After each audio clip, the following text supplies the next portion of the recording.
Hola, bon dia. Comencem el material i el que anem a fer és repassar tot el que sabeu de comprar o tindre del curs passat.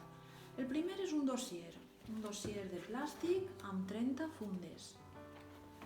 Després vos faran falta dos sobres de 10 làmines A4. Fixeu-vos bé que no porten ni marge ni caixetí i que no posa així darrere un més. El que fareu amb les làmines és traure-les del sobre i posar-les dins del dossier, més o menys al mig, perquè així podreu agarrar. És a dir, un sobre el poseu per un lloc i les de l'altre sobre per l'altre.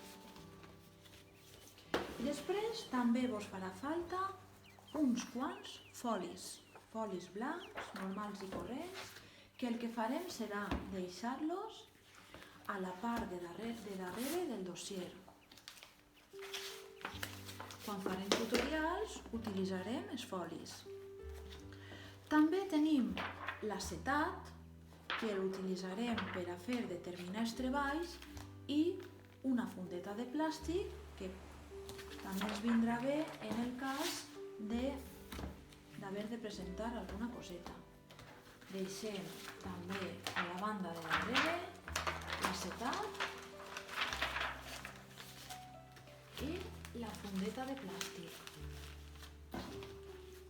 Ara ve el material més important del curs, el joc d'escaire i de cartabó. En aquest cas són un joc d'escaire i cartabó que no tenen numeració i que són de colors verds. Estan tallats en recte i aleshores ens van molt bé per a poder utilitzar-los i fer paral·leles i perpendiculars. Una altra eina molt important és el regle de 30 centímetres i que sí que porta les mesures per a poder utilitzar. On ho posarem? A la banda de darrere. Aquest escaire i cartabó tenen un tamany ideal per a poder guardar en el dossier i que no se'ls puga fer malbé. Anem a veure els materials que posarem en el nostre estoig. Un parell de llapisos, que un és l'HB, el reconeixereu perquè en l'estàndard és de color roget, el final del llapis, i l'altre més duret, de color verdet. Després tenim els estilògrafs calibrats, que van de més finet 0,2, mitjaner 0,4 i més grosser 0,8 i que segurament porten promocions que vos regalaran un portamines o un retolador permanent. El retolador permanent el millor és que agarreu o l'S o l'F, però l'S és el més finet de tot, per tant té més precisió. Després necessitem un estabilo negre, una goma d'esborrar, una maquineta de fer punta que vos porte dipòsit, molt important, també una barra de pegament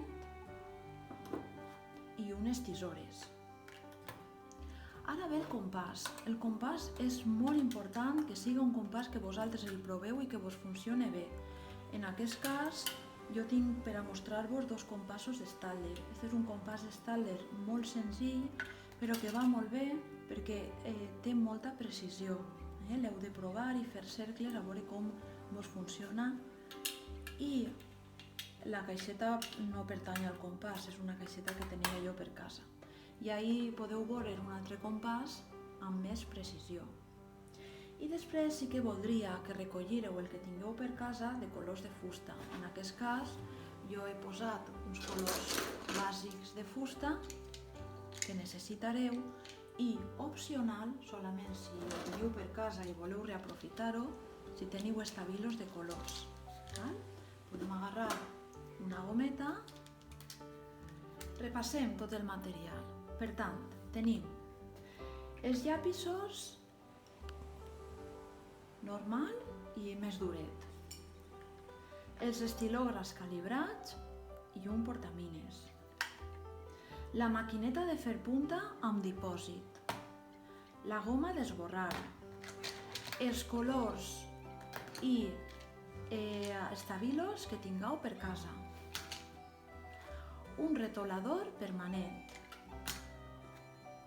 un estabilo negre, un compàs, unes tisores i una barra de pegament. D'altra banda teníem un dossier de 30 fundes que portava dins les làmines, en total 20 làmines, que també havien posat a la part de darrere escaire i cartabó verdeig i sense numerar i un regle de 30 centímetres i que també havien posat ací uns quants folis, un acetat i una fundeta de plàstic transparent. I amb això teniu el vostre material. Molt important conservar-lo, cuidar-lo i mantenir-lo en bon estat perquè el fareu servir durant més anys.